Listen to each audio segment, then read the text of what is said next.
Welcome back to Forex Analysis and Breakdown.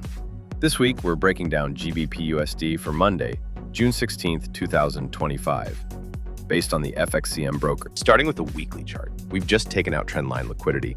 The bullish momentum here is very clear. Notice how price remained little in that weekly point of interest?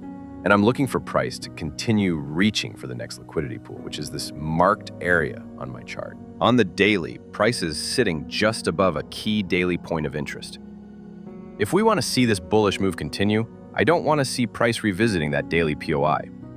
Holding above it is a good sign that we'll reach that weekly target. Zooming into the 4-hour chart, we can see price already moved above a 4-hour POI, and we've got a trend line forming underneath current price.